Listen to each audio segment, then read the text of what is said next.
It's time for another 31 Days of Horror 2016 video. Toronto After Dark edition. Yes, we are looking at the second film of the second last day of the festival. And, well, it's from South Africa. And that film is, boom, From a House on Willow Street. Yeah! This is, you know what, you don't get a lot of films from South Africa in general, and you definitely don't get a lot of horror films. So I was very, very excited to actually check this particular one out. It's directed by Alistair Orr, who you probably won't know, but he's actually done 3 films before this. One called The Unforgiving, one called Expiration, and another one called Indigenous. And I looked them up, and they all kind of sound really interesting, especially Indigenous. I kind of want to track them down now. The film stars a few people. It's a small cast, but the only person maybe there's 2 people in this thing that you may know. The big one would be Sharni Vinson, who, from, you would know her from You're Next, right? Right. And things like Bait and maybe you know her from, I don't know, Blue Crush 2 or, or Patrick. Yeah. I think most people on this channel are going to know her from You're Next. And she's in this film, as well as Carlin Burchell, who I'm trying to think where you may know her from. She's been in a few things. I think Bomb Girls is probably where you most likely would know her from, but my girlfriend Leslie may recognize her from one of her kind of favorite, I wouldn't, maybe not favorite, but she really, really likes a little gem of a thing she found on Netflix called Darknet. And yeah, she was in, was it 2 episodes of Darknet.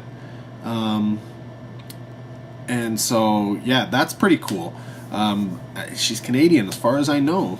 So, actually, it's funny. This is a South African film, and the 2 people I just mentioned, not from South Africa. They were actually brought in. Obviously, Sharmi is from Australia, and Carlin is from Canada. They asked a whole bunch of U.S., actresses and such to be in the film, and nobody was willing to actually come out. Not without, apparently as the producer said, many people said they would come, but they needed like 3 bodyguards and stuff, and the guys were like, we're not paying for that kind of stuff, come on. Yeah, so outside of that, we've got Stephen John Ward and Zeno Ventura, I believe, were both locals, and yeah, I don't know if you'd know them from anything, but the acting in this kind of ranges. I would say the first 2, the seasoned actors, with Sharni and Carlin, really, really great, good performances. And then it just sort of goes down the line. And eventually you get to Stephen John Ward, who I don't believe is an actor. Zeno. Stephen John Ward's done some acting. It's Zeno, who I believe was a producer on this film. And so he was, essentially they needed somebody to play a part, so here he is. And I'm not saying he's bad, he would just be the weaker of the bunch. Now, what would you say this film is? The film is about a group of 4 individuals who are planning to and do kidnap a young woman and hold her for ransom for diamonds. Unfortunately, they quickly realize that there's something a little not right going on here, and eventually it spirals out into a very, very gruesome ghost story. The victim is played by Carlin here, and she doesn't have a lot of talking in the film. She has some dialogue here and there, but most of what she does is all through expression, and she does a very, very good job of really looking the part of like creeping you out, because I don't want to give too much away, but there's some, she's involved with something, well, from the house on Willow Street, essentially. That's where she lived, or lives. That's where they go to get her. And of course, the house has something about it. The house has something about it. We'll say that. And it is the reason why things don't quite go the way these four kidnappers want them to. The film is really, really, really nice to look at. It is a beautiful looking film. The cinematography in this was very, very well done, and looked really, really pretty. The sound design was pretty good. It was quite loud, but I think it matched the tone of what they were going with in terms of the rest of the film. Now, this is, like I said, this is a ghost story, a ghost tale, if you will. And so expect a lot of scares coming your way. And here's where I think the film, it falters. The editing and pacing in this film is so fast. They spend no time like getting into it. There's hardly any real development of the surroundings, the situation. It's just sort of jump right into it and go. And it's the same thing with the hauntings and horror aspects of the film. You're right into jump scares, and there's no real false jump scares. There's no real tension here. Edits are really, really quick, almost like an action film. Like, it really plays out like an action film in pacing. And you know how some people say they don't like jump scares.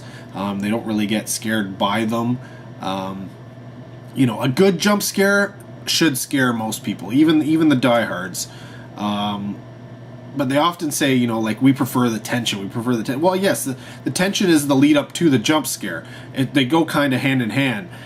This has no tension, so the jump scares, for the most part, there's just too much going on and stuff, and so there isn't any real boom, scare there. It's essentially quick pans, quick edits, quick light move of a light type thing, loud noise, and then scary imagery. And I don't know about anybody else who's seen this film, but I did not find it scary at all as a result, which was disappointing because it had so much potential. The visuals in this film are really, really good. I mean, the designs of these ghosts and victims and such are fantastic. The physical prosthetics and effects are, wow, really good. The only real downside in this is some CG work, and there ends up being quite a bit of it is not even close to the same level as everything else, which kind of takes you away from the film. But because it's all this, you know, there's so much of it, you just kind of let it go. Yeah, I just wish they had played up more, you know, long shots, long drawn out moments of tension and suspense, so that when those scares do happen, they actually, you know, might actually scare you. It had a similar type thing as, say, like Event Horizon, or I think it's Shadow Zone, where the ghosts are essentially things from the character's past, you know, something that they are regretting, or something along those lines, and that's come back to haunt them, right? And they unlike, you know, something like Event Horizon, where it's like, okay, a kid's running around, that's not really scary. This one, when there's a kid, the kid is scary. Yeah.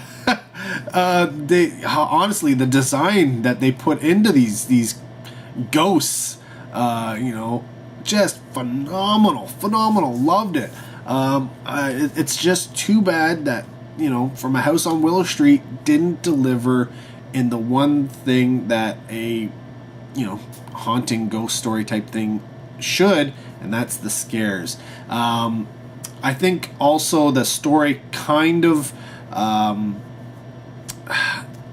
doesn't live up to its potential because of the way they've paced it out and the way they've decided to tell the story through the movie. The overall story, I think it's okay. It works. It makes sense. And they use a lot of the same tropes that you find in, you know, your standard haunting ghosts type movies. They just tend to, like I said, they just sort of jump right into things and just keep it going. And it seems whenever you're getting any explanations and stuff is happening, it almost seems forced sometimes. It doesn't seem natural. And you can even see that in some of the dialogue. You know, they spend all this time planning things, and this is the thing, they spend weeks and weeks and weeks planning this kidnapping, right? And this is just an example of things in terms of dialogue that just didn't make sense, right? Weeks and weeks planning this, and they get to doing it, and it's like, okay, you take the front, you take the back. Didn't they already decide this? Didn't they already decide what they were doing? Like, this is supposed to be planned. Like, they kept reiterating that it had to be perfect, it had to be planned, they had to know what was going to be happening, you know, nothing could go wrong, blah blah blah blah blah. We had to plan it out and know exactly what, you know, what we're going to be doing. So when they get there, it's like, okay, now you do this and you do this. Well, didn't everybody already have a job? So yeah, there's moments like that in the film where you're just like, that does not make sense. And there are some leaps of logic happening in it as well. But as long as you can get past some of those leaps of logic and you just don't think too much about some of them, then they shouldn't bother you. Just let the story roll as well as it can. It's just too bad that the bones are there. Like, it has the bones and the meat is there to tell a decent ghost story. It's just, it's a little choppy. And I kind of wish they had spent a little bit more time trying to, you know, tell this story and just let it happen and such like that. It is only an hour and a half, and maybe that was the problem. Maybe there was just, they're trying to do too much in too little time. You know, they had all these great effects and stuff, and they wanted to put them all in there. But yeah, I don't know. Maybe they should have held back a little bit on some of it, or maybe made it a little bit longer, just so that they could get more flow, more natural, you know, stuff going on between the characters and the telling of the story, and so that the audience who's watching it has a better understanding of what's actually happening. But as it is, you just kind of, you know, you're just trying to fill in the blanks here and there, and you know, you piece it together as best as you can, and then combine that with the fact that there's obvious stuff that they're holding back, because, you know, you can't give everything away. You gotta learn about, you know, why this haunting stuff is happening. But yeah, there's so much potential with this film. I just think they weren't quite there, but at the same time, there's plenty going for it. With, you know, especially in the you know, the look of the film and the design of the ghosts. I loved them all. They were just fantastic. Kudos to the SFX guys on this one. They did a fantastic job putting that together. And you know what? Considering this was, you know, I'm sure it was probably done for little to no money. They pulled off quite an amazing feat. Yeah. So you know what? If you get a chance and you like. If you like your ghost stories to be a little bit more fast-paced, I don't know too many people who were in that boat, but if you are in that boat, you definitely want to check out From a House on Willow Street. Yeah, I don't know too many ghost stories that are kind of like this. They are generally more slow, especially, you know, they get slow burns, and then they get slow. You don't usually get too much above that. This is more in the fast. It's not even medium. This is up there. It goes.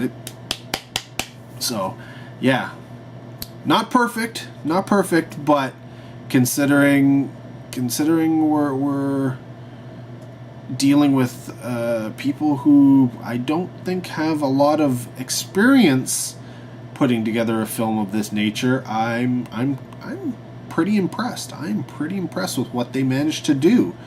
So, yeah, I'm actually looking forward to more from Alistair Orr, and I want to go check out those other 3 movies he's done, because I'm curious. And if a film makes me curious about something else that they've done, it must have done something right. Anyways, thanks for watching. Till next video, take care. Have a good one. Willow Street. There you go. Hashtag